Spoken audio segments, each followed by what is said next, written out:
ಬಂದಂತೆ.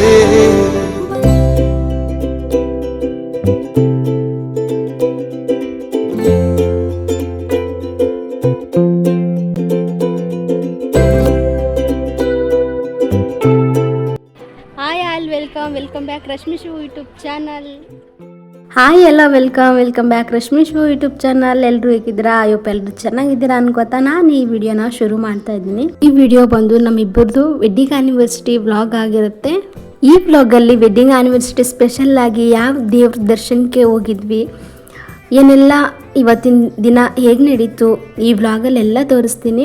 ಅದಕ್ಕೂ ಮುಂಚೆ ಒಂದು ಗುಡ್ ನ್ಯೂಸ್ ಏನಪ್ಪ ಅಂತಂದರೆ, ನನ್ನ YouTube channel 1K subscribers complete ಆಗಿದೆ. ಸೊ ತುಂಬಾ ಖುಷಿ ಆಯಿತು. ಥ್ಯಾಂಕ್ ಯು ಸೋ ಮಚ್ ಎಲ್ಲರೂ. ನನ್ನ ಚಾನಲ್ನ ಇಷ್ಟು ಖುಷಿಪಟ್ಟು ವಿಡಿಯೋ ನೋಡಿ ಸಪೋರ್ಟ್ ಮಾಡ್ತಿರೋರು ಎಲ್ಲರಿಗೂ ಧನ್ಯವಾದಗಳು. ಹೀಗೆ ಸಪೋರ್ಟ್ ಮಾಡ್ತಾಯಿರಿ. ಹಾಗೆ ಇನ್ನೂ ವ್ಲಾಗ್ ಆಗಿರ್ಬೋದು, ಕುಕ್ಕಿಂಗ್ ಆಗಿರ್ಬೋದು, ಇನ್ನೂ ಹೆಚ್ಚು ವಿಡಿಯೋನ ಹಾಕ್ತಾ ಇರ್ತೀನಿ. ಅದಕ್ಕೂ ಮುಂಚೆ ಯಾರಾದರೂ ನಮ್ಮ ಚಾನಲ್ನ ಫಸ್ಟ್ ಟೈಮ್ ಹೊಸ್ದಾಗಿ ನೋಡ್ತಾ ಇದ್ದರೆ ಹಾಗೆ ಸಬ್ಸ್ಕ್ರೈಬ್ ಮಾಡ್ಕೊಂಡು ನೋಡಿ, ಪಕ್ಕದಲ್ಲಿರೋ ಬೆಲ್ಲೈಕನ್ ಕೂಡ ಕ್ಲಿಕ್ ಮಾಡ್ಕೊಳ್ಳಿ. ನಾನು ಹಾಕುವಂಥದ್ದು ಕುಕ್ಕಿಂಗ್ ಆಗಿರ್ಬೋದು, ವ್ಲಾಗ್ ಆಗಿರ್ಬೋದು ನಿಮಗೆ ನೋಟಿಫಿಕೇಷನ್ ಬರುತ್ತೆ. ಹಾಗೆ ಈ ರೆಸಿಪಿ ಅಥವಾ ಈ ವ್ಲಾಗ್ ಇಷ್ಟ ಆದರೆ ಒಂದು ಲೈಕ್ ಕೊಟ್ಟು ಸಪೋರ್ಟ್ ಮಾಡಿ. ಈ ವ್ಲಾಗಲ್ಲಿ ಬೆಳಿಗ್ಗೆ ಬೇಗನೆ ಎದ್ದು ದೇವ್ರ ಪೂಜೆ ಎಲ್ಲ ಮುಗಿಸ್ಕೊಂಡು ಮನೆ ಕೆಲಸ ಎಲ್ಲ ಮಾಡಿ, ಮತ್ತು ನಾನಿವತ್ತು ಮಾವಿನಕಾಯಿ ಚಿತ್ರಾನ್ನ ಮಾಡೋಣ ಟಿಫನ್ಗೆ ಅಂತ ಹೇಳಿ ಮಾವಿನಕಾಯಿ ಚಿತ್ರಾನ್ನಗೆ ರೆಡಿ ಮಾಡ್ತಾಯಿದ್ದೀನಿ. ಆಲ್ರೆಡಿ ಎದ್ದು ದೇವ್ರ ಮನೆ ಪೂಜೆ ಎಲ್ಲ ಮುಗಿಸ್ಕೊಂಡು ಇವಾಗ ತಿಂಡಿಗೆ ರೆಡಿ ಮಾಡ್ತಾಯಿದ್ದೀನಿ. ಆಲ್ಮೋಸ್ಟ್ ಗೊತ್ತಿರುತ್ತೆ, ನಾವು ಇವತ್ತು ಚಾಮುಂಡೇಶ್ವರಿ ದೇವ್ರ ದರ್ಶನಕ್ಕೆ ಹೋಗಬೇಕಿತ್ತು, ಅಂದರೆ ಗೌಡ್ಗೆರೆ ದೇವಸ್ಥಾನಕ್ಕೆ ಹೋಗಬೇಕಿತ್ತು. ಸೊ ಹಾಗಾಗಿ ಟಿಫನ್ ಮಾಡಿಕೊಂಡೇ ಹೊರಡೋಣ ಅಂತ ಹೇಳಿ ಮಾವಿನಕಾಯಿ ಚಿತ್ರಾನ್ನಕ್ಕೆ ರೆಡಿ ಮಾಡ್ತಾಯಿದ್ದೀನಿ. ಇದಕ್ಕೇನಿಲ್ಲ, ಸಿಂಪಲ್ ಒಂದು ಪ್ಯಾನ್ ಇಟ್ಟು ಅದಕ್ಕೆ ಸ್ವಲ್ಪ ಕುಕ್ಕಿಂಗ್ ಆಯಿಲ್ ಹಾಕ್ಕೊಂಡು ಸ್ವಲ್ಪ ಸಾಸಿವೆ ಮತ್ತು ಕಡಲೆ ಬೀಜನ ಹಾಕಿ ಚೆನ್ನಾಗಿ ಫ್ರೈ ಮಾಡ್ಕೊಳ್ಬೇಕು. ಗೋಲ್ಡನ್ ಬ್ರೌನ್ ಬರೋವರೆಗೂ ಚೆನ್ನಾಗಿ ಫ್ರೈ ಮಾಡಿಕೊಂಡ್ರೆ ಸಾಕಾಗತ್ತೆ. ನಿಮಗೆ ಉದ್ದಿನಬೇಳೆ ಬೇಕು ಅಂತಂದರೂ ಕೂಡ ಹಾಕ್ಕೊಳ್ಬೋದು. ನಾನು ಉದ್ದಿನಬೇಳೆನ ಸ್ಕಿಪ್ ಮಾಡಿದ್ದೀನಿ. ಇವಾಗ ಇದಕ್ಕೆ ಕಡಲೆಬೇಳೆನ ಹಾಕೊತಾ ಇದ್ದೀನಿ. ನಿಮಗೆ ಎಷ್ಟು ಬೇಕು ಕಡಲೆ ಬೀಜ ಆಗಿರ್ಬೋದು, ಕಡಲೆಬೇಳೆ ಆಗಿರ್ಬೋದು, ನಿಮಗೆ ಯಾವ ಕ್ವಾಂಟಿಟಿಲಿ ಬೇಕೋ ಸೊ ಅಷ್ಟನ್ನ ಹಾಕ್ಕೊಂಡು ಫ್ರೈ ಮಾಡ್ಕೊಳ್ಳಿ. ನೋಡಿ ಇಷ್ಟು ಗೋಲ್ಡನ್ ಬ್ರೌನ್ ಬಂದರೆ ಸಾಕು. ಇದಕ್ಕೆ ನಾನು ಸ್ವಲ್ಪ ಅಂದರೆ ಒಂದು 8-10 ಗೋಡಂಬಿ ಪೀಸ್ನ ಹಾಕ್ಕೊಳ್ತಾ ಇದ್ದೀನಿ. ಯಾಕಂದರೆ ಇದು ತುಂಬ ಟೇಸ್ಟ್ ಕೊಡುತ್ತೆ. ಮಾವಿನಕಾಯಿ ಚಿತ್ರಾನ್ನಗಂತೂ ತುಂಬಾ ರುಚಿಯಾಗಿರುತ್ತೆ. ಒಂದ್ಸಲ ಟ್ರೈ ಮಾಡಿ. ಇದನ್ನು ಕೂಡ ಗೋಡಂಬಿ ಹಾಕಿ ಗೋಲ್ಡನ್ ಬ್ರೌನ್ ಬಂದು ಇವೆಲ್ಲ ಮೂರೂ ಕಡಲೆ ಬೀಜ ಆಗಿರ್ಬೋದು, ಕಡಲೆಬೇಳೆ ಆಗಿರ್ಬೋದು, ಗೋಡಂಬಿ ಆಗಿರ್ಬೋದು ಚೆನ್ನಾಗಿ ಫ್ರೈ ಆದಮೇಲೆ ಇವಾಗ ಹಸಿರು ಮೆಣಸಿಕಾಯಿನ ಸಣ್ಣದಾಗಿ ಉದ್ದುದ್ದಾಗಿ ಹಚ್ಚಿಟ್ಕೊಂಡಿದ್ದೀನಿ. ಅದನ್ನು ಕೂಡ ಸೇರಿಸ್ಕೊಂಡು ಫ್ರೈ ಮಾಡ್ಕೊತಾ ಇದ್ದೀನಿ. ಈ ಹಸಿರು ಮೆಣಸಿಕಾಯಿ ಖಾರ ಎಲ್ಲ ಬಿಡಬೇಕು ಮತ್ತು ಕುಕ್ಕಿಂಗ್ ಆಯಿಲಲ್ಲಿ ಚೆನ್ನಾಗಿ ಮೆತ್ತಗಾಗಬೇಕು, ಅಲ್ಲಿವರೆಗೂ ಫ್ರೈ ಮಾಡ್ಕೊಳ್ಳೋಣ. ಚಿಕ್ಕ ಮಕ್ಕಳಿದ್ದಾರೆ ಅಂದರೆ ಸ್ವಲ್ಪ ಹಸಿರು ಮೆಣಸಿಕಾಯಿನ ಕಡಿಮೆನೇ ಹಾಕ್ಕೊಳ್ಳಿ. ಇವಾಗ ಒಂದು ಇಡೀ ಆಗೋಷ್ಟು ಕರ್ಬೇವು ಸೊಪ್ಪನ್ನ ಸೇರಿಸ್ಕೊತಾ ಇದ್ದೀನಿ. ಕರ್ಬೇವು ಸೊಪ್ಪನ್ನ ಕಟ್ ಮಾಡಿಕೊಂಡು ಕೂಡ ಸೇರಿಸ್ಕೊಳ್ಬೋದು, ಹಾಗೆ ಕೂಡ ಹಾಕ್ಕೊಳ್ಬೋದು. ನೋಡಿ ಇದೆಲ್ಲ ಇವಾಗ ಚೆನ್ನಾಗಿ ಫ್ರೈ ಆಗಿದೆ. ಇದಕ್ಕೆ 1 ಸ್ಪೂನ್ ಆಗೋಷ್ಟು ಅರಿಶಿನ ಪುಡಿನ ಹಾಕ್ಕೊಳ್ತಾ ಇದ್ದೀನಿ. ಇದು ಕೂಡ ಚೆನ್ನಾಗಿ ಹಸಿರು ಮೆಣಸಿಕಾಯಿಗೆ ಆಗಿರ್ಬೋದು, ಕರ್ಬೇವು ಸೊಪ್ಪಿಗಾಗಿರ್ಬೋದು ಚೆನ್ನಾಗಿ ಅರಿಶಿನ ಹಿಡಿದು ಅರಿಶಿನ ಹಸಿ ವಾಸನೆ ಎಲ್ಲ ಹೋಗಬೇಕು, ಅಲ್ಲಿವರೆಗೂ ಫ್ರೈ ಮಾಡಿಕೊಂಡು ಇವಾಗ ರುಚಿಗೆ ತಕ್ಕಷ್ಟು ಉಪ್ಪು, 2 ಟೇಬಲ್ ಸ್ಪೂನು ಸಾಲ್ಟ್ನ ಹಾಕ್ಕೊಳ್ತಾ ಇದ್ದೀನಿ. ಇದು ಮಾವಿನಕಾಯಿ ಚಿತ್ರಾನ್ನ ಆಗಿರೋದ್ರಿಂದ ಸೊ ಈ ಲೆಮನ್ ಏನು ಬೇಕಾಗಿರಲ್ಲ. ಇವಾಗ ನಾನು ಒಂದು ಮಾವಿನಕಾಯನ್ನು ತಗೊಂಡು ಸಿಪ್ಪೆ ಎಲ್ಲ ತೆಗೆದು ತುರಿದು ಇಟ್ಕೊಂಡಿದ್ದೀನಿ. ನೋಡಿ 1 ಬೌಲ್ ಆಗೋಷ್ಟು ಇದೆ. ಇಷ್ಟಾದರೆ ಸಾಕು, ಲೆಮನ್ ಏನು ಬೇಕಿರಲ್ಲ. ಯಾಕಂದರೆ ಮಾವಿನಕಾಯಿನೇ ಹುಳಿ ಆಗಿರೋದ್ರಿಂದ ಲೆಮನ್ ಬೇಕಾಗಿರೋಲ್ಲ. ಹಂಗೂ ನಿಮಗೆ ಹುಳಿ ಫ್ಲೇವರ್ ಜಾಸ್ತಿ ಬೇಕು ಅಂದರೆ ಲೆಮನ್ನ ಸೇರಿಸ್ಕೊಳ್ಬೋದು.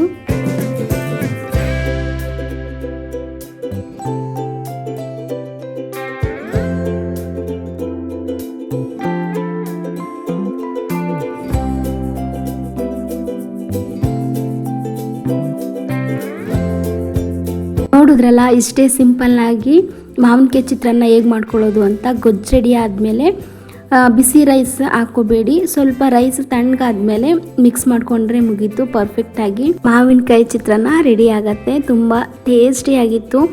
ಈ ಟಿಫನ್ನ ತಿನ್ಕೊಂಡು ಹಾಗೆ ಹೇಗಿದ್ರು ರೆಡಿ ಆಗಿದ್ವಲ್ಲ ದೇವಸ್ಥಾನಕ್ಕೆ ಹೊರಡೋದಕ್ಕೆ, ಅದಕ್ಕೆ ಒಂದು ರೀಲ್ಸ್ನ ಮಾಡಿಕೊಂಡೆ. ಸೊ ನಿಮಗೆ ರೀಲ್ಸ್ ಬೇಕು ಅಂತಂದರೆ ರೀಲ್ಸಲ್ಲಿ ಅಪ್ಲೋಡ್ ಮಾಡಿದ್ದೀನಿ. ಹಾಗೆ ರೀಲ್ಸ್ ಇಷ್ಟ ಆದರೆ ಒಂದು ಲೈಕು ಮತ್ತು ಕಮೆಂಟ್ ಮಾಡೋದನ್ನ ಮರಿಬೇಡಿ. ಇವಾಗ ಟಿಫನ್ ಎಲ್ಲ ಮಾಡಿಕೊಂಡು ರೀಲ್ಸ್ನ ಕೂಡ ಮುಗಿಸ್ಕೊಂಡು ಇವಾಗ ಮನೆಯಿಂದ ಹೊರಟಿದ್ವಿ ದೇವಸ್ಥಾನಕ್ಕೆ. ಈ ಥರ ನಾವಿಬ್ಬರು ಒಟ್ಟಿಗೆ ಹೋಗಿ ತುಂಬ ದಿನವೇ ಆಗಿತ್ತು. ಹಾಗೆ ವೆಡ್ಡಿಂಗ್ ಆ್ಯನಿವರ್ಸಿಟಿ ದಿನ ಯಾವ ದೇವಸ್ಥಾನಕ್ಕೆ ಕರ್ಕೊಂಡು ಹೋಗ್ತೀನಿ ಅಂತಲೂ ಕೂಡ ನನಗೆ ಹೇಳಿರಲಿಲ್ಲ. ಯಾಕಂದರೆ ನಾನು ಗೌಡ್ಗೆರೆ ಚಾಮುಂಡೇಶ್ವರಿ ದೇವಸ್ಥಾನನ ನಾನು ಒಂದು ಸಲನೂ ಹೋಗಿರಲಿಲ್ಲ. ಇದೇ ಫಸ್ಟ್ ಟೈಮ್ ಹೋಗ್ತಾ ಇರೋದು.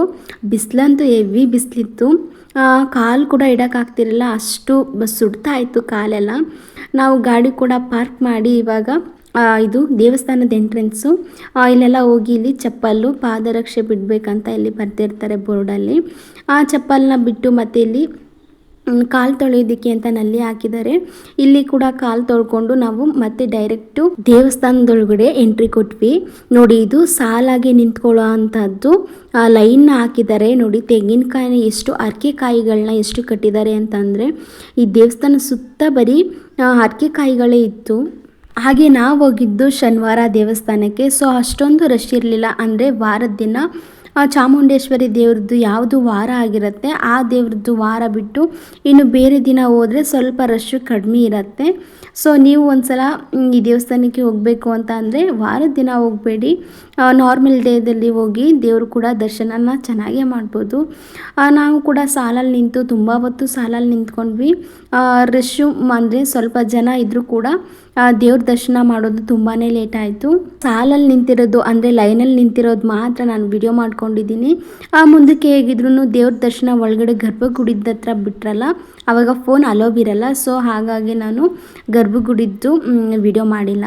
ಇನ್ನು ಮಿಕ್ಕಿದ್ದು ಹೊರಗಡೆ ಎಲ್ಲ ಫೋನ್ ಯೂಸ್ ಮಾಡ್ಬೋದು, ದೇವ್ರ ಹತ್ರ ಫೋನ್ ಯೂಸ್ ಮಾಡೋ ಹಂಗಿಲ್ಲ. ಸೊ ಇದೆಲ್ಲ ಮುಗಿಸ್ಕೊಂಡು ನಾವು ಚಾಮುಂಡೇಶ್ವರಿ ಸ್ಟ್ಯಾಚು ಎಲ್ಲಿರುತ್ತೆ ಅಲ್ಲಿ ಬಂದ್ವಿ. ನೋಡ್ತಾ ಇರ್ಬೋದು ಎಷ್ಟು ಅಡಿ ಎತ್ತರ ಇದೆ ಅಂತಂದರೆ ದೇವ್ರು ನೋಡೋದಕ್ಕೆ 2 ಕಣ್ಣು ಸಾಲಲ್ಲ. ಸೊ ಇಂಚರಿ ಬ್ಯಾಕ್ಗ್ರೌಂಡ್ ಆಗಿರ್ಬೋದು, ನೀರು ಬೀಳ್ತಾ ಇರ್ಬೋದು, ಇದೆಲ್ಲ ಆರ್ಟಿಫಿಷಿಯಲಲ್ಲಿ ಮಾಡಿರೋ ಅಂಥದ್ದು ಬಂಡೆಗಳು. ಅದು ಬಿಟ್ಟರೆ ಇನ್ನು ನೀರೆಲ್ಲ ಬೀಳ್ತಾ ಇರೋದೆಲ್ಲ ತುಂಬಾ ಚೆನ್ನಾಗಿರುತ್ತೆ. ನಾವು ಚಾಮುಂಡೇಶ್ವರಿ ಮೇಲೆ ಸ್ಟ್ಯಾಚು ಹತ್ರ ಹೋಗಿದ್ವಲ್ಲ, ಅಲ್ಲೂ ಒಂದು ದೇವರಿದೆ. ಅಂದರೆ ಚಾಮುಂಡೇಶ್ವರಿ ದೇವ್ರನ್ನ ಇಟ್ಟಿದ್ದಾರೆ. ಮೇನು ಇಲ್ಲೇ ಪೂಜೆ ನಡೆಯೋದು. ಅಂದರೆ ಗರ್ಭಗುಡಿ ಬಿಟ್ಟು ಒಂದು ಸ್ಟ್ಯಾಚುನ ಇಟ್ಟಿದ್ದಾರಲ್ಲ, ಅದ್ರ ಕೆಳಗಡೆ ಒಂದು ಗರ್ಭಗುಡಿನ ಇಟ್ಟಿದ್ದಾರೆ. ತುಂಬಾ ದೇವ್ರು ಚೆನ್ನಾಗಿ ಅಲಂಕಾರನ ಮಾಡಿದರು. ನಮಗಂತೂ ತುಂಬಾ ಸಮಾಧಾನ ಆಯಿತು. ಮತ್ತು ಈ ದೇವಸ್ಥಾನಕ್ಕೆ ಬಂದಿರಲಿಲ್ಲ ಅಲ್ವಾ, ಈ ದೇವಸ್ಥಾನ ನೋಡಿ ತುಂಬಾ ಖುಷಿ ಆಯಿತು ನನಗಂತೂ. ದೇವ್ರ ದರ್ಶನ ಎಲ್ಲ ಮುಗಿಸ್ಕೊಂಡು ಈಚೆ ಬಂದಮೇಲೆ ಇಲ್ಲಿ ಬಸಪ್ಪ ದರ್ಶನ ಅಂತ ಇದೆ. ಈ ಬಸಪ್ಪನ ನೋಡಿಕೊಂಡು ಅಲ್ಲೂ ಕೂಡ ಫೋನ್ ಅಲೌವ್ ಇರಲ್ಲ. ಸೊ ಈಚೆ ಅಷ್ಟೇ ವಿಡಿಯೋ ಮಾಡ್ಕೊಂಡಿದ್ದೀನಿ.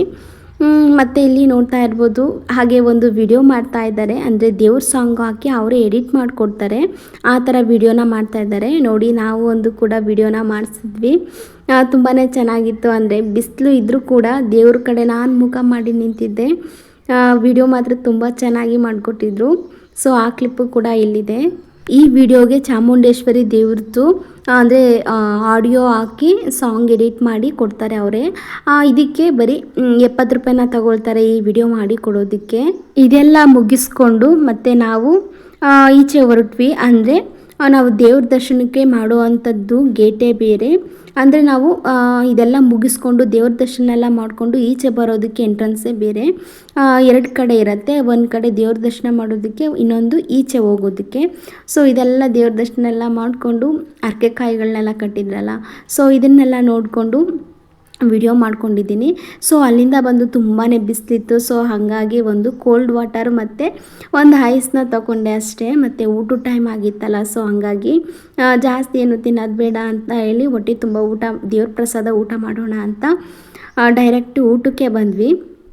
ನೋಡ್ತಾ ಇರ್ಬೋದು, ಇಲ್ಲಿ ಫಸ್ಟು ಪಾಯಸ ಬೂಂದಿನ ಹಾಕಿದ್ದಾರೆ ಸ್ವೀಟ್ಗಂತ. ತುಂಬಾ ಟೇಸ್ಟಿಯಾಗಿತ್ತು. ಇದೇ ಫಸ್ಟ್ ಟೈಮ್ ನಾನು ಈ ದೇವ್ರದ್ದು ಊಟ ಮಾಡ್ತಿರೋದು, ಮತ್ತು ಇದೇ ಫಸ್ಟ್ ಟೈಮ್ ನಾವು ದೇವಸ್ಥಾನಕ್ಕೆ ಹೋಗಿರೋದು. ಈ ರೈಸ್ಗೆ ತುಪ್ಪ ಹಾಕ್ತಾರೆ, ಯಾಕೆ ಅಂತ ಗೊತ್ತಿಲ್ಲ. ತುಪ್ಪ ಅಂತೂ ಸಾಂಬಾರು ಜೊತೆಗೆ ತುಂಬಾ ಟೇಸ್ಟಿಯಾಗಿತ್ತು, ತುಪ್ಪದ ಘಮನೇ ಇತ್ತು.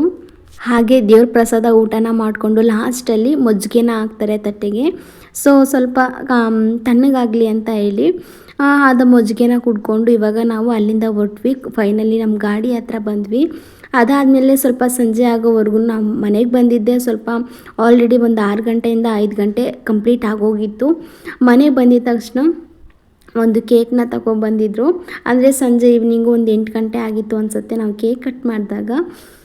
ನೋಡ್ತಾ ಇರ್ಬೋದು, ಕೇಕ್ ಕಟ್ಟಿಂಗ್ ಮಾಡ್ತಾ ಇದ್ದೀವಿ. ಇದು ಫಸ್ಟು ಆ್ಯನಿವರ್ಸಿಟಿ ನಮಗೆ. ಅಂದರೆ ಮೊದಲನೇ ವರ್ಷ ಮದುವೆ ಆಗಿ ಫಸ್ಟು ಒಂದು ವರ್ಷ ಫುಲ್ ಕಂಪ್ಲೀಟ್ ಆಗಿದೆ. ಇದು ಕೂಡ ಕೇಕ್ ಕಟ್ಟಿಂಗ್ದು ರೀಲ್ಸ್ ಇದೆ, ಬೇಕಾದರೆ ಚೆಕ್ಔಟ್ ಮಾಡಿ. ಹಾಗೆ ರೀಲ್ಸ್ ಇಷ್ಟ ಆದರೆ ಒಂದು ಲೈಕ್ ಕೊಡೋದನ್ನ ಮರಿಬೇಡಿ. ನೋಡ್ತಾ ಇರ್ಬೋದು, ಇದು ಅಂದರೆ ಯಾವಾಗ ನಾವೆಲ್ಲ ಕೇಕ್ ಕಟ್ ಮಾಡಿದ್ದೀವಿ ಆ ಕೇಕ್ ಕಟ್ಟಿಂಗ್ಸ್ ಎಲ್ಲ ಎಡಿಟ್ ಮಾಡಿ ಹಾಕಿರೋದು ರೀಲ್ಸು. ಇದಂತೂ ತುಂಬಾ ಇಷ್ಟ ಆಯಿತು ನನಗೆ ಈ ಕ್ಲಿಪ್ಸು, ಅಂದರೆ ಈ ಫೋಟೋಸ್ ಇರ್ಬೋದು, ಈ ವಿಡಿಯೋಸ್ ಇರ್ಬೋದು.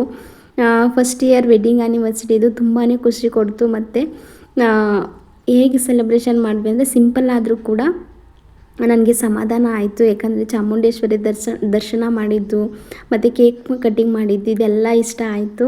ಇವತ್ತಿನ ಡೇ ಹೆಂಗೆ ಮುಗೀತಂತಲೇ ಗೊತ್ತಿಲ್ಲ. ಬೇಗ ಹೋಗಿದ್ದು ದೇವಸ್ಥಾನಕ್ಕೂ ಕೂಡ ದೇವಸ್ಥಾನದಲ್ಲೇ ತುಂಬ ಟೈಮ್ ಆಗಿತ್ತು. ಅಲ್ಲಿಂದ ಬಂದು ಮನೆಗೆ ಸ್ವಲ್ಪ ಹೊತ್ತು ರೆಸ್ಟ್ ಮಾಡಿ ಕೇಕ್ ಕಟ್ಟಿಂಗ್ ಮಾಡಿ ಮತ್ತು ಇವಾಗ ಮನೆ ಲಾಕ್ ಎಲ್ಲ ಮಾಡಿಕೊಂಡು ಹೊರಗಡೆ ಊಟಕ್ಕೆ ಹೋಗೋಣ ಅಂತ ಊಟಕ್ಕೆ ಕರ್ಕೊಂಡು ಹೋಗ್ತಾ ಇದ್ದಾರೆ.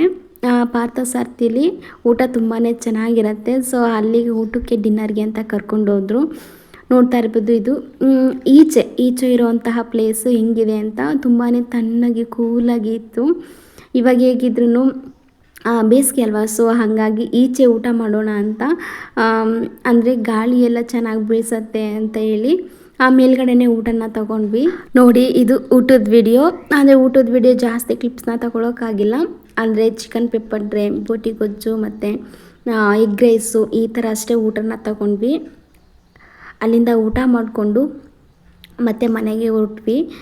ಊಟ ತುಂಬಾ ಚೆನ್ನಾಗಿತ್ತು. ಬಟ್ ನಿಮಗೆ ಟೈಮ್ ಸಿಕ್ಕರೆ ಎಲ್ಲಾದರೂ ಊಟ ಮಾಡಬೇಕು ಅಂತಂದರೆ ಈ ಪ್ಲೇಸ್ಗೆ ಒಂದು ಸಲ ಬಂದು ವಿಸಿಟ್ ಮಾಡಿ.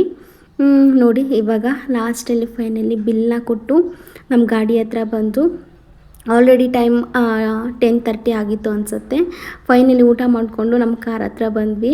ಇದೇ ಹೋಟೆಲ್ಗೆ ನಾವು ಬಂದಿದ್ದು. ಹೊರಗಡೆಯಿಂದ ನೋಡೋದಕ್ಕೆ ಈ ಥರ ಪ್ಲೇಸ್ ಕಾಣಿಸುತ್ತೆ. ವೆದರ್ ಕೂಡ ತುಂಬಾ ಚೆನ್ನಾಗಿತ್ತು. ನೈಟ್ ಆಗಿರೋದ್ರಿಂದ ತುಂಬಾ ಕೂಲಾಗಿತ್ತು. ಮತ್ತು ಈ ವೆದರ್ ಮೂಮೆಂಟ್ನ ಫುಲ್ ಎಂಜಾಯ್ ಮಾಡಿಕೊಂಡು ಊಟ ಮಾಡಿಕೊಂಡು ಬರ್ತಾ ಹಾಗೇ ಸ್ವಲ್ಪ ಡೆಕೋರೇಷನ್ ಆಗಿತ್ತು. ನಮ್ಮ ಊರ ಹತ್ತತ್ರ ಬರೋ ರೋಡಲ್ಲಿ ಏನೋ ಜಾತ್ರೆ ಇದೆ ಅಥವಾ ಏನೋ ಹಬ್ಬ ಇದೆ ಅಂತ ಹೇಳಿ ಲೈಟಿಂಗ್ಸ್ನೆಲ್ಲ ಹಾಕಿದ್ರು. ಸೊ ಅದು ಕೂಡ ಒಂದು ಖುಷಿ. ಅದೊಂದು ಕೂಡ ಕ್ಲಿಪ್ಸ್ನ ತೊಗೊಂಡಿದ್ದೀನಿ ವಿಡಿಯೋ ಅಂತ. ಯಾಕೆ ಅಂತ ಗೊತ್ತಿಲ್ಲ, ಹಬ್ಬ ಇರ್ಬೋದು ಮೋಸ್ಟ್ಲಿ. ತುಂಬಾ ಚೆನ್ನಾಗಿ ಡೆಕೋರೇಷನ್ ಮಾಡಿದರು.